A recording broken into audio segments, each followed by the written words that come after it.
Hello, everyone, and welcome to SCORE Fairfield County's live webinar on non-fungible tokens. Say what? I'm Bob Hogan, the webinar coordinator and a business mentor here at SCORE Fairfield County. I'm going to be your host today, and our presenter is Bud Freund. More on Bud in just a minute, but first, some brief information on SCORE. SCORE is a nonprofit national partner of the SBA, and locally here at SCORE Fairfield County, we have over 100 volunteers with a wide range of industry process and subject matter expertise. And we offer three primary value-added services to small business owners. First of all, we offer free one-on-one counseling, and you can access that either by face-to-face, video, telephone, email, whatever's most convenient to you. And to do that, you can use the yellow bit.ly link that you see on the screen, or you can go to our website and click on Request a Mentor, and someone will contact you after you have registered for a mentor.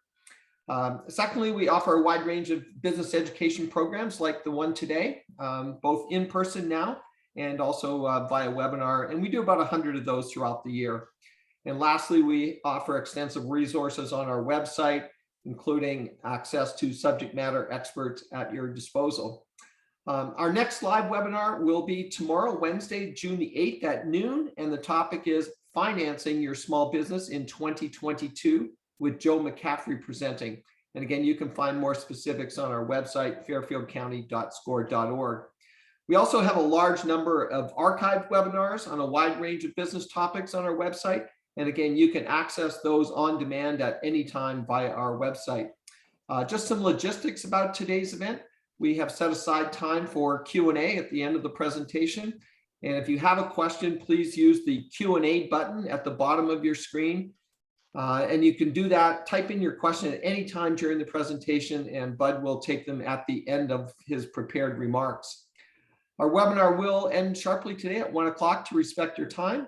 The webinar is being recorded, and a link to the recording will be available on our website, fairfieldcounty.score.org, under on-demand webinars within the next 24 hours or so. It's now my pleasure to introduce our speaker today, Bud Freund. Bud has been self-employed for 40 years, and he's been providing IT solutions to homes and small businesses for over 20 years. He currently teaches technology life skills at King's School, and as a certified SCORE mentor, he also regularly presents technology webinars and workshops throughout Fairfield County. I'll now turn it over to Bud. Bud, all yours. Thank you, Bob, and thank you all for joining us. We've got a lot of ground to cover, so I'm going to dive right in.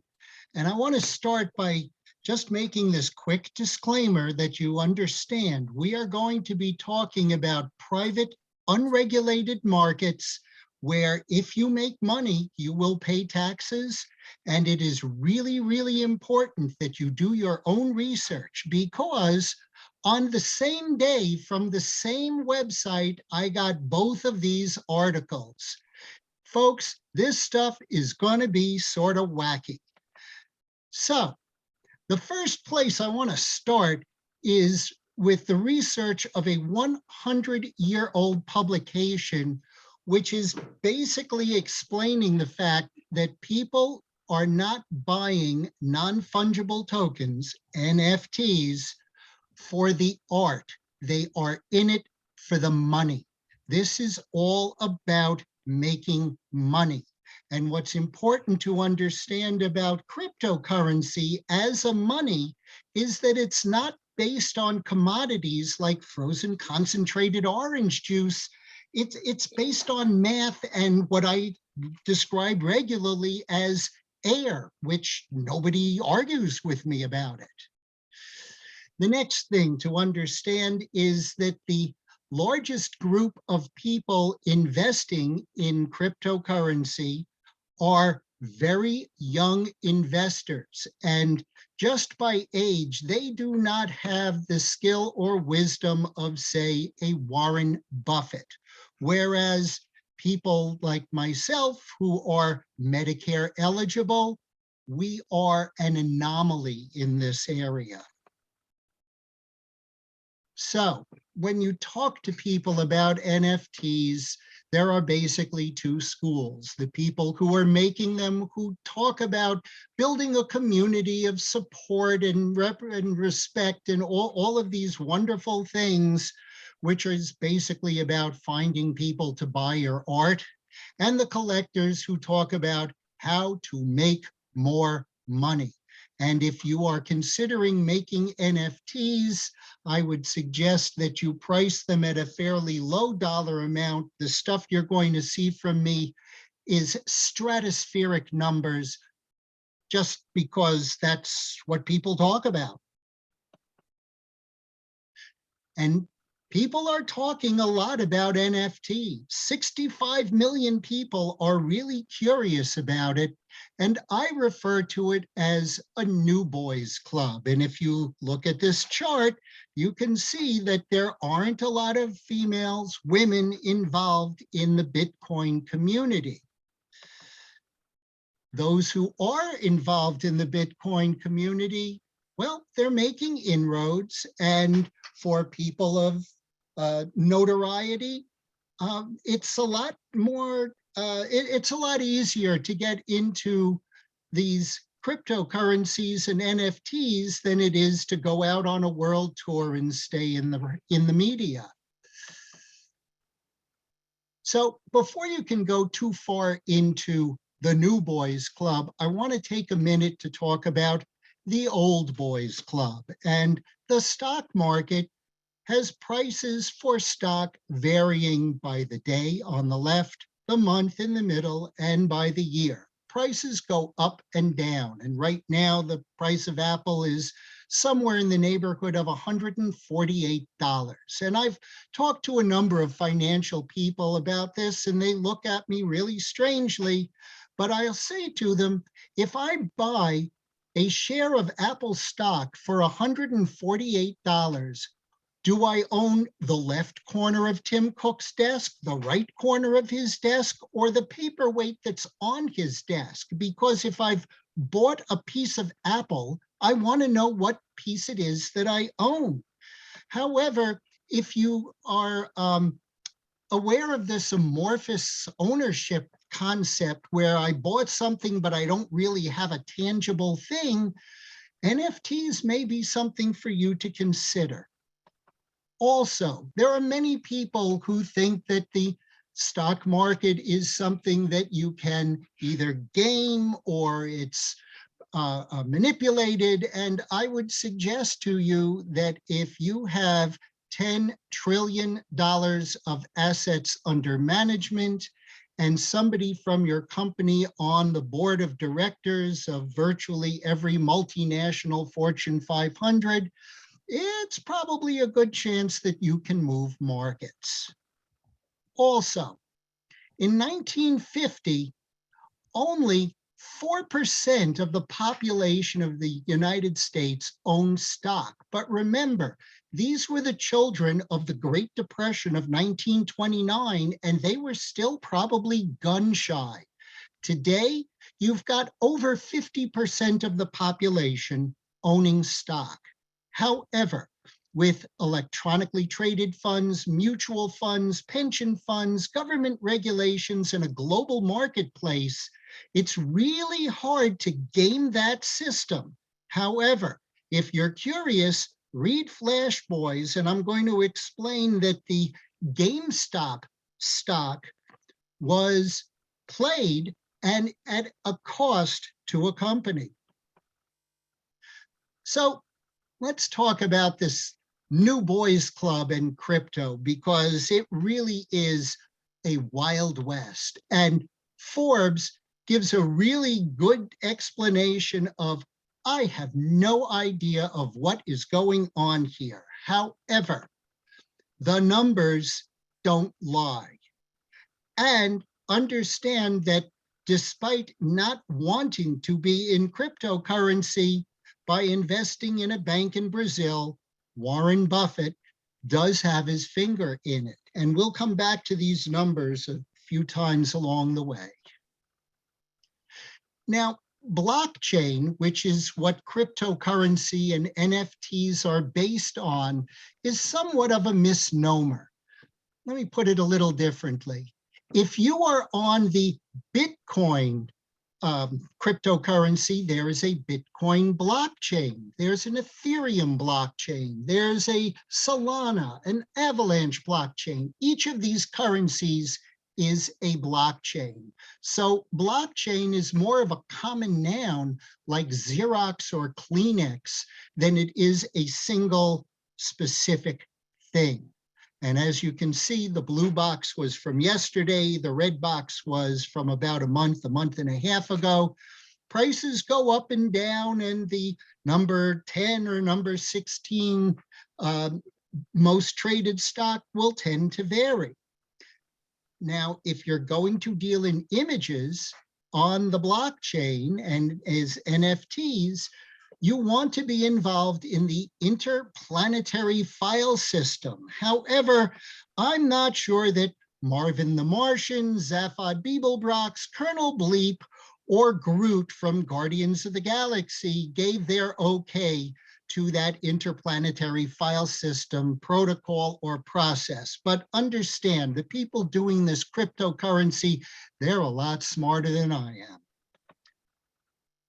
Now, a little more about blockchain and this thing of multiple computers either being a part of a transaction or holding a part of a piece of information that you've created. Blockchain is based on this concept of zero trust, which is not what you should have in cryptocurrency or NFTs. Zero trust is based on the concept of a single entity having your information. In other words, if you have a bank account at, well, People's isn't around anymore, M&T Bank, M&T Bank has the information about your savings account or your checking account. In a zero trust environment, the amount of money you have in your account is distributed through multiple computers scattered around the world. For instance, if you were creating something, it would be like having the words of your book spread across multiple computers so that no single place is holding the book information. And if it crashed and burned, you would still have a way to get this back as long as you have your password. And passwords are really, really important in cryptocurrency and NFTs because unlike a safety deposit box, if you lose them, they can't drill it out and get it back for you. Now, blockchains do transactions over multiple computers. And as I said earlier, we're talking about unregulated private markets. So if you ask Ethereum, how many transactions can you do? That's the information that they provide. However, when you go into the third-party people, they are talking about being able to do only 15 transactions per second, which will take up to 10 minutes to finish and say you did your transaction. Also, as we go to a newer cryptocurrency like Avalanche, they're talking about 3 seconds per transaction. However, it's really difficult to say in this unregulated private market exactly what's going on, but I can tell you that an organization called Yuga Labs blew up their blockchain and shut it down for a while with one of their NFT offerings. More on that in a little bit. Now, if you're worried about your money, understand that the Federal Deposit Insurance Corporation will insure your money in a savings account or a checking account up to $250,000 per depositor. In other words, if you've got $125,000 in a checking account and $125,000 in a savings account, your $250,000 is safe. Your wife can have separate accounts and she would be covered as well. When you start to get into these other investments, and if you read anything coming out of an investment counselor from a bank or from a private entity, they make it very, very clear. These are not insured investments. There are risks. The next issue that comes up with Bitcoin and cryptocurrency is that it isn't legal tender in a lot of places. So understand that if your Bitcoin is legal tender in El Salvador and the value of Bitcoin goes down, you have a really big financial problem in your country. However, that list of countries in the bottom left corner, they all defaulted on loans before cryptocurrency came into existence. In other words, crypto is just another way of having economic problems. There have been economic problems well before cryptocurrency. Now, for about 15, 20 minutes, you could buy a Tesla with Bitcoin. However, what this headline doesn't tell you, first of all, is that the newer blockchains are much more energy efficient. However, more importantly, this headline doesn't say that you can use Bitcoin to pay salaries, bank loans, insurance, taxes, vendors, or suppliers. So there isn't a whole lot that you can buy with NFTs, with cryptocurrency, Bitcoin, other than NFTs. However, you can purchase a really, really nice pair of shoes, and you can walk down to El Salvador to get a really good cup of coffee. Right now, one of the largest players in this NFT space is Yuga Labs, the creators of the Bored Ape Yacht Club, which, as you can see, is a company valued at, well, back in March, $4 billion. That value has dropped substantially. Yuga Labs also purchased a company called Larva Labs, which makes NFTs called CryptoPunks. Upon purchase of the CryptoPunks, Yuga Labs relaxed their intellectual property rights, allowing Bored Ape and CryptoPunk owners to do more with them. And it's got to do with this word utility, which I want you to just tuck in the back of your head. More to come on that. If you haven't seen a Bored Ape before, that is Justin Bieber's. And yes, you are reading the headline on the right correctly. Somebody spent almost $6 million on a piece of software to mutate their monkey. No, you cannot make this stuff up. Now, everything in NFT land is not a winner.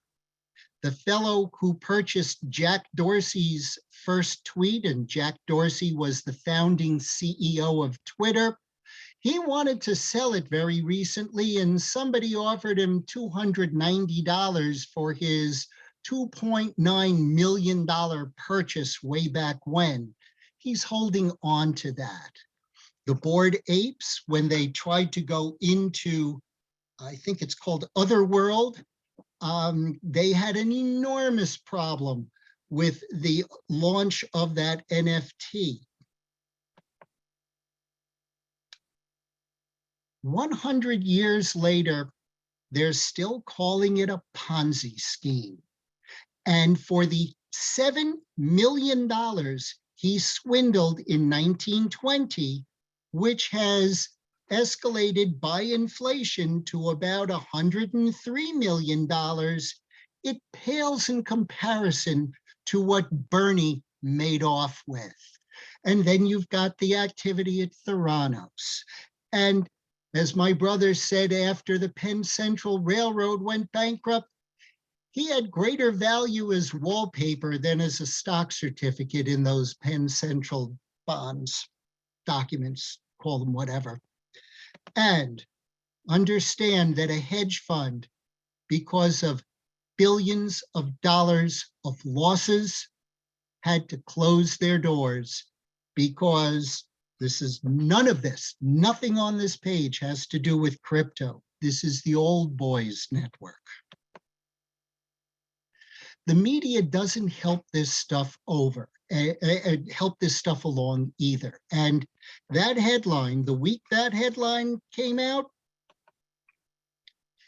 we had this article talking about what was going on in crypto. And as you can see, I'm not sure that the right amount of homework was done before the headline was written. And I talked to a number of people about this Wall Street Journal article. And again, the writer used the word utility in the article, didn't define it.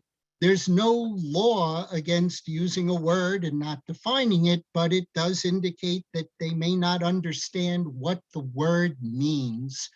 And if you haven't studied the NFT marketplace, you may not understand that we are saturated in all kinds of unusual things, which motivated Yuga Labs, my era, other side, not other world, to sell $245 million of digital real estate, which I said to a fellow I work with, that's like buying air. To which he said, well, it's air for now. Which brings up another important concept to understand about computers. I consider computers to be the everything thing. And it really is. It's billing, banking, investing, research, recreation, education, shopping. And of course, inexplicably, binge watching cats on YouTube. Younger people look at their computer as a place. They go to TikTok, they go to LinkedIn, they go to Facebook, they go to Instagram. And just like you wouldn't steal the furniture for your house, you wouldn't steal your PFP, and more to come on that. And again, while people are projecting that NFTs are going to go away, yes, dropping from $100 million of commerce in a day to 50 million is a big drop, but $50 million of commerce is nothing to sneeze at. So how do you get into this NFT game?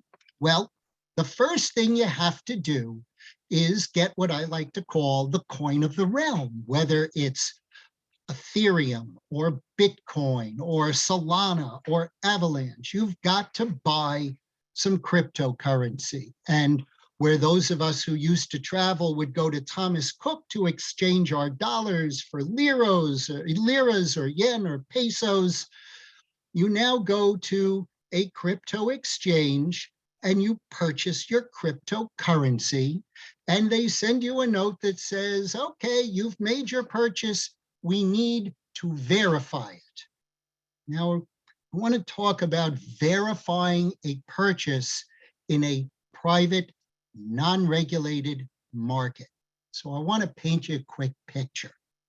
Let's say you take your family down to Latin America, you go to a museum, and when you come out, there is a street vendor selling the most delicious smelling tacos you have ever smelled in your life. You look at your family and say, let's get a snack. And everybody goes, what a great idea. So you take your $20 bill, your Andrew Jackson, you hand it to the street vendor, and he looks at you and he says, oh, I need to verify your $20 bill before I can process this transaction. I would suggest to you that verifying the purchase in this new vocabulary of cryptocurrency is more along the lines of capitalizing on the float. And what I mean by that is, I give you my money You get to play with it for a couple of days before you give it back to me. And as you can see, capitalizing on the float is a really good business. Now, once you get your money, it goes into a wallet for which you will get a private password, which it is really, really important you do not lose. And you will also get a public address that the blockchains, as we've learned, the blockchain will know you as. In other words, if you buy something, the blockchain will put it into your wallet based on that public address. And then there is this other thing to keep in the back of your head, which is called gas. And gas is a fee that is collected by people who work on the blockchain, who are known as miners, who make a whopping $3 to $7 per day per graphic processing unit. This is not the CPU, the brain of your computer. This is another brain that can be in your computer. You could have 3 or 4 GPUs in a computer, which will draw more energy, but will allow you to process more things on the blockchain. And the gas is the fee that is collected by these people who are either holding stuff on the blockchain or processing transactions on the blockchain. If you want your stuff to get out the door into the marketplace faster, just like those people standing online to get into a club, you pay more gas, you get closer to the front of the line. Now, understand that because the blockchain is public, there is this information about you and about your wallet that is out there so that other people can figure out stuff. This Capital One ad I've thought about for years, but this is really what could be happening unless you consider getting a hardware wallet, which will allow your assets to be off the physical blockchain for most of the time and only on the blockchain when you are doing a transaction. And by the way, that Bitcoin article in the Times you can find today, I believe. So what's an NFT, a non-fungible token? Well, we'll get to that in a page. What I want you to understand about the NFT is that the receipt of ownership of the NFT in many situations is of far greater value than the actual NFT because it allows you to resell your NFT. If you are the creator of the NFT, you are going to be getting royalties on every resale, somewhere between 3 and 5%. And you can define that in this thing called a smart contract, which is coming up. And you get them in perpetuity. However, if you create something on the OpenSea website marketplace, if your NFT is taken off of the OpenSea marketplace, you will not be getting your royalties because it wasn't sold through OpenSea. That's part of their smart contract. Now, NFT ownership is not copyright ownership. Yuga Labs granted Bored Ape owners copyright rights, the right to make copies, the right to put it on a t-shirt, put it on a plate, put it on a piece of paper, on a wall hanging, whatever you want. Ownership of the NFT is not ownership of the copyright. You need to buy the copyright as well, similar in concept to what stock photography does. Great big file cabinet of pictures from all over the world. I want to run a picture of the Eiffel Tower in a publication that does 10,000 units. it's going to cost you X amount of dollars. So what could be an NFT? Well, it could be music, it could be art, it could be pay to play games, it could be your concert ticket, it could be a color. Now, if it's a color, I just recommend that you do not try to buy that color, because Tiffany is owned by LVMH, Louis Vuitton, Moet Hennessy, a very large multinational luxury brand with a lot of lawyers who are very ornery about the fact that that is Tiffany blue and it ain't yours. Now, if you build an NFT properly, and if you have an iPhone, the image file that your iPhone will create, which is called a high efficiency image file or high efficiency image format, is a large enough file to print 3 feet by 4 feet on paper, fabric, wood, plastic, or metal. And if you upload your image file to a place like Zazzle or Spoonflower or Shutterfly, they can make anything you want out of the file that you upload to them. Or, as I mentioned earlier, you could get involved with personal profile pictures, which they're called PFPs because I think that's a far better abbreviation of profile picture. Now, there seem to be a lot of restaurants suddenly springing up based on monkeys. And for the Bored and Hungry restaurant, the owner was able to use his Bored Ape NFT as collateral for opening the restaurant.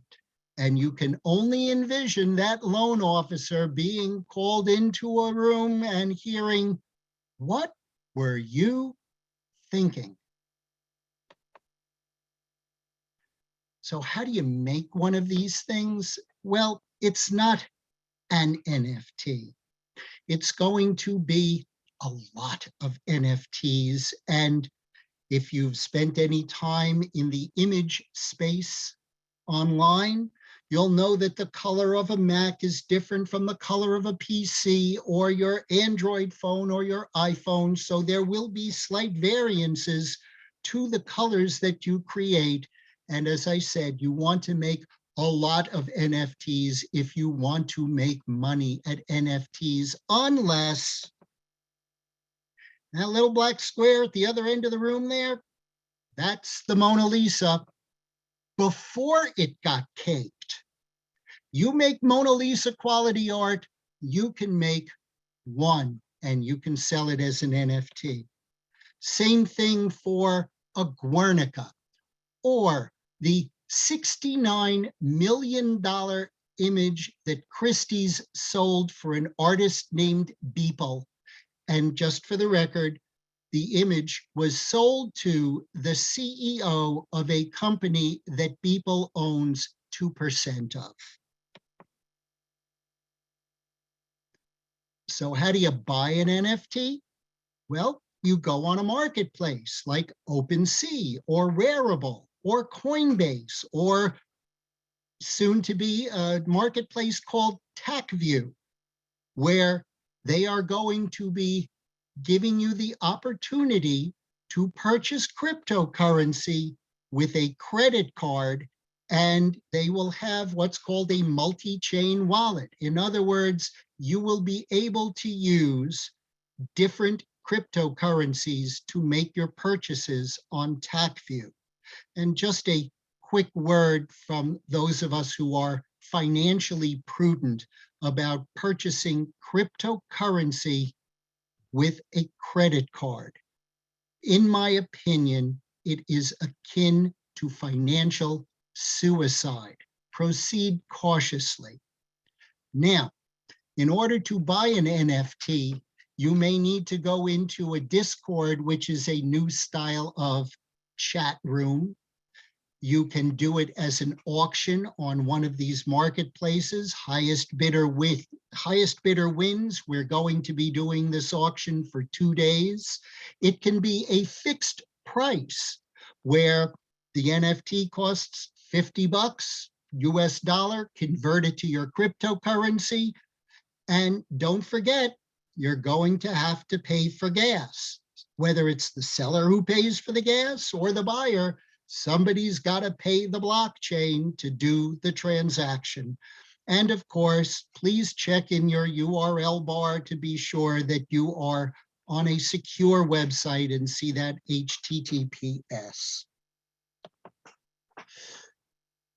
Now, one of the variants of CryptoPunks decided that they were having a problem with their parent company, Larva Labs, so they decided to move off of Larva Labs and go over to Rarible. However, it's important to understand that Rarible is based in Russia, which leads to the question, what do you think these 330 multinational corporations and the 27 countries of the European Union know about Russia that these CryptoPunks either apparently do or do not know? And understand, this isn't the only company that's having problems in the cryptocurrency world. Nobody likes to be known as a laundromat, a launderer of money. And again, I've mentioned this unregulated private market. And lo and behold, last week, what do you know? Somebody lost their job because they were buying the NFTs before they got on the homepage of OpenSea so that they could be resold at a higher amount. Now, we talked about gaming the system before. This was a really interesting article, which in yellow, if you're curious, I urge you, do your own research, please. And also understand that some of the people who are making these enormous investments are taking advice from places where you want to look at them and say, you've got to be kidding me. But understand that about a third of the people making these investments are not particularly well established and learned investors by age, because they just haven't been around long enough to do it. I've mentioned this, some of you may have heard, but in the world of crypto, even more important. On your computer, just a quick sidebar, there are 80,000 doors into and out of your computer. Door 3389 is remote access. Door 9600 is the door to your printer. I urge you to update your computers whenever you see, and your software, when you see them come out. Apple is trying to plug those holes. Microsoft the same. So, how do you sell these things? Well, again, with great caution, and as I mentioned earlier, if you sell on OpenSea, you've got to hope that the people you sold to stay on OpenSea, or you will not get your royalties. You can go to other marketplaces as well. You can use Discords, you can use auctions, you can fix a price. Now let's talk for a moment about this thing called a smart contract, which is the actual document, which is essentially your receipt of sale. It allows you the ability to purchase your NFT and then gives you the ability to resell it. However, for those of us looking to make more money, there are free minting scams. If you mint with us, you can mint for free. However, read the smart contract very, very carefully, because if you see set approval for, what is going to happen is that you are going to have just given your NFT to somebody else. Avoid that phrase, set approval for, or be sure that you put yourself in there or the buyer. The roadmap. This is a document that creators make to talk about how they are going to build their community. And if you buy the first set of NFTs, we're going to make a second set of NFTs. And if you give us $20,000, we're going to spend $5,000 saving the planet. And in many unfortunate cases, what we're starting to see are called pump and dump rug pulls. This thing is going to be the hottest NFT you've ever seen in your life, and then suddenly they disappear and there's no more community, and the seller walks off with whatever NFT cryptocurrency you've given them. Again, understand there are capital gains, you'll pay taxes, don't forget your gas, and more importantly, you are going to spend an inordinate amount of time in social media telling people that you are launching your NFT, and you can do that on Instagrams and Twitter Spaces. It's called shilling. If you go into Twitter, you can shill on the hashtag NFT. And just a word on my experiences in Twitter Spaces. For me, in Twitter Spaces, what I have found is that they are groups of people who seem to know each other, who chat among themselves. And if you come in and raise your hand to ask a question, they seem to run out of time before they get to you. So the building of community, it may be happening. I haven't found too many communities to build into yet. Also, as I said, there are all kinds of scams. There are all kinds of people trying to look like other people. OpenSea_NFTS is not OpenSea.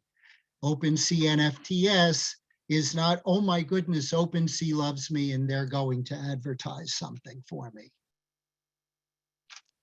So, hypothetically, let's say I made a successful NFT.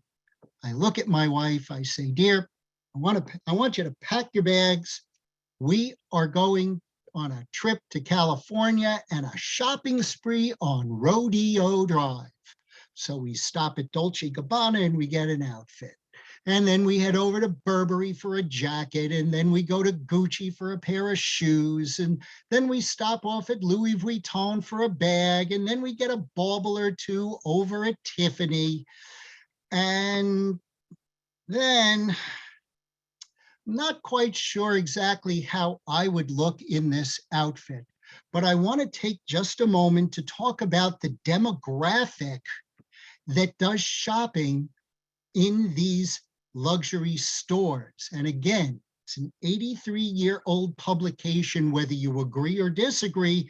Their research says that the people who spend the most money on clothing are between 55 and 64, coincidentally, the smallest group of people involved in NFTs.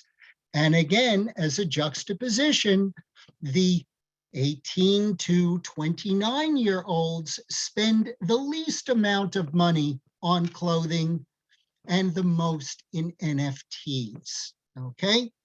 We've been talking about 82% of people going into NFTs for the money.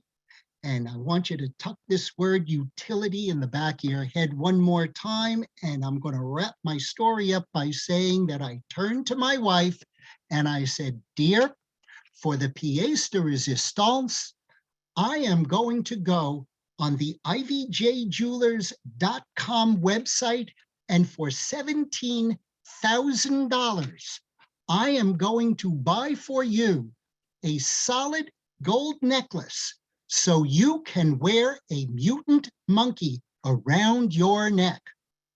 And in the immortal words of Homey the Clown from that old TV show In Living Color, I don't think it's going to happen. In fact, I will go out on a limb and I will say that women won't wear mutant monkeys. However, in my opinion, utility is going to be about your ability to create something that is digital and electronic and can straddle into this physical retail world where there's no money. Like this guy who makes clothing down in Dallas. Now, if you were in the era of covered wagons and stagecoaches, you needed to know about a blacksmith. Then with the horseless carriage, the vocabulary changed.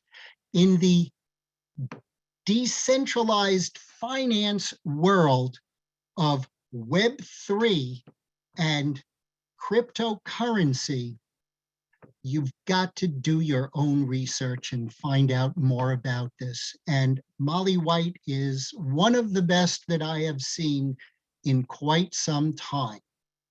These other items are well worth listening to.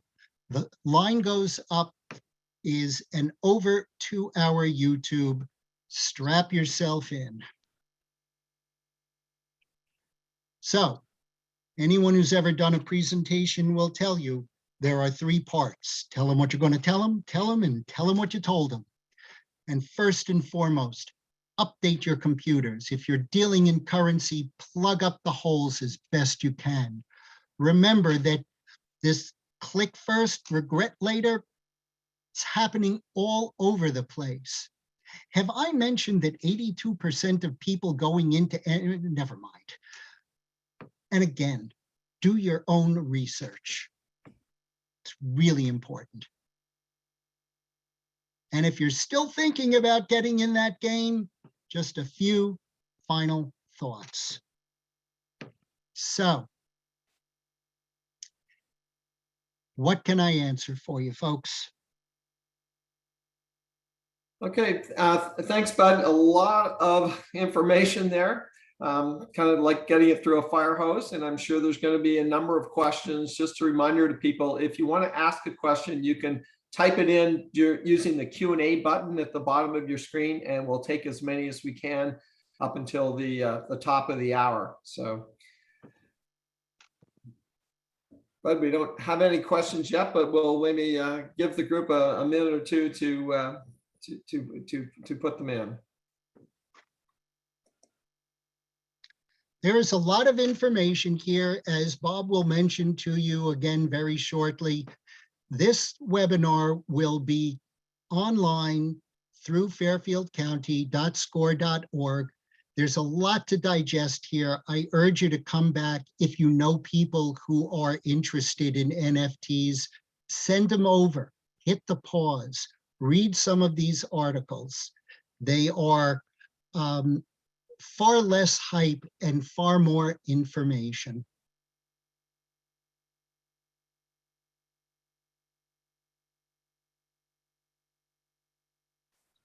Okay, we have a question from Ed. First of all, Bud, do you own any NFTs or cryptos? No, I do not. I do own crypto. I'll clarify that. I do have some cryptocurrency because I wanted to walk through the process by myself to understand how it gets done. I will also tell you that I work with somebody who does own NFTs and has been an invaluable guide along the road. Okay. We have a second question. I recently read about a tech franchise announced offering all their franchisees NFTs. How would that work and what does that mean? Well, an NFT is a unique thing, whether it's a ticket, whether it's a piece of art, it will show ownership of something. So if you have a company that says, as long as you've got the NFT, we're going to let you into our webinars. As long as you have the NFT, you're able to get to the resources of our company in the Google Drive.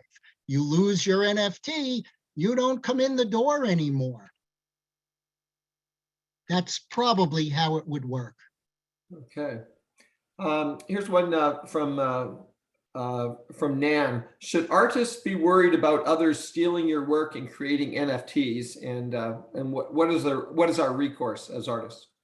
In a private, unregulated market, there's virtually no recourse, particularly because of the anonymity of the people who are owning wallets.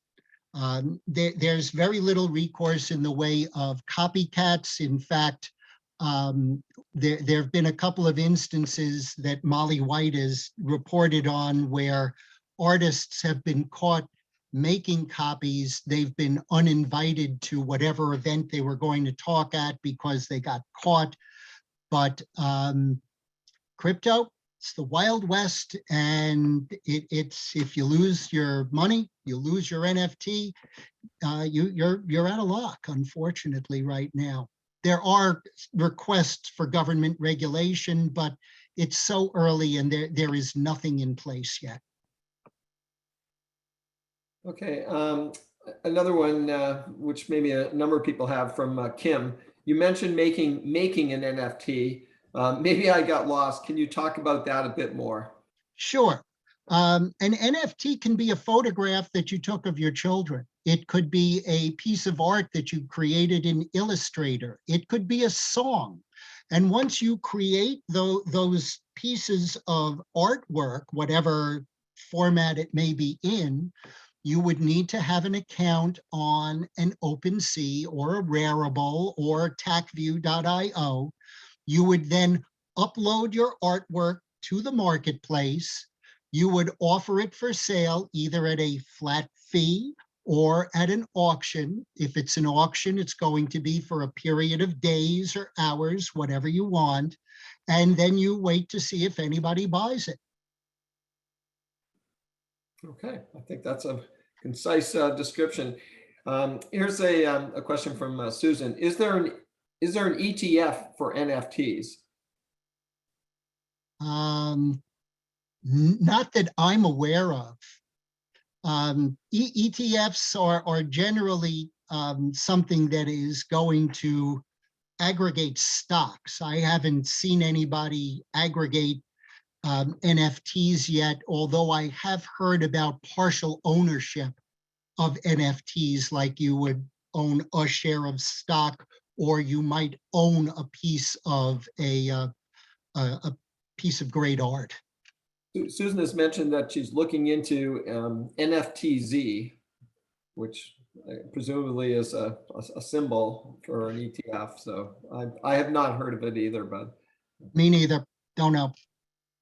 Sorry about that, Susan. Okay, we have one from Jocelyn. If I wanted to put up some of my artwork as NFTs, I'm a graphic designer. What's the best way to get started? Which is the best NFT marketplace for beginners? The best way to get started is to do a lot of research. Watch this again to get at least a couple of the pathways down. Create your wallet. Create your account on whatever marketplace you choose to go with, and then start to upload them. And also, good, bad, right, wrong, like, don't like, market like crazy. Okay, good advice. Okay, here's one from Kyle. I agree with your overall skepticism, Bud, but do you think there are any companies that are perhaps trustworthy operating in the space? Well, and OpenSea is trying very hard. They're the largest player in the game. I think you just have to keep following the newspapers and do a lot of reading. I couldn't give you a great recommendation on who to put infinite trust in, because as I said earlier, the whole thing is based on zero trust. So if that gives you an indicator, proceed with caution. Okay. Here's one from Sean. How to convert the sale/purchase of NFTs to cash? Well, just like you would start on your bank side to push, well, actually, you'd put your money into a bank. Then you would get to your crypto conversion company, your crypto exchange. From the exchange, you would say, go to my bank and pull $100. They'll walk you through what it's going to cost, how much crypto you're going to get for that. And in the same way that you would either use a Venmo or you would make your purchase, you'll go back to your crypto exchange and say, I want you to take my $200 of crypto and put it back into M&T Bank or Wells Fargo. Well, Wells Fargo does not do business in cryptocurrency right now, I don't believe. So you'll need to find a bank that does deal in cryptocurrency. Okay.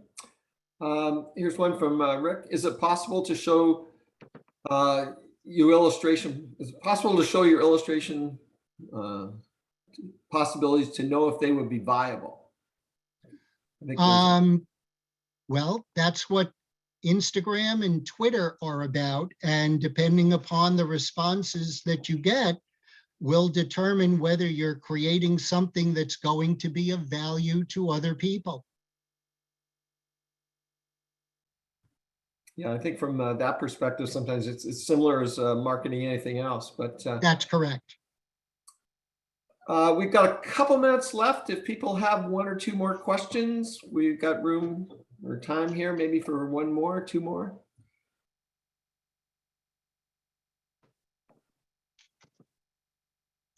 Okay, it doesn't look like there's any more questions. So just as a reminder to everyone, as Bud and I have pointed out, the recording, the webinar has been recorded and the recording will be available in the next day or so on our website, fairfieldcounty.score.org, under on-demand webinars.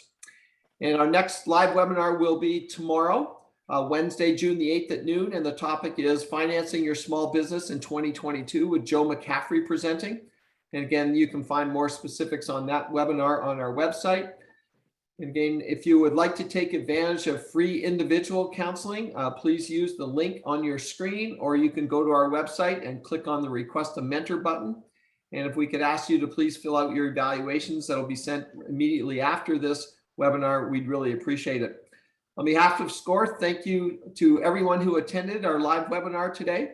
And in closing, a big thank you to Bud Freund for his presentation and all the work that went into that. And stay well, everyone, and enjoy the rest of your day. Thank you for listening. Thanks, Bud.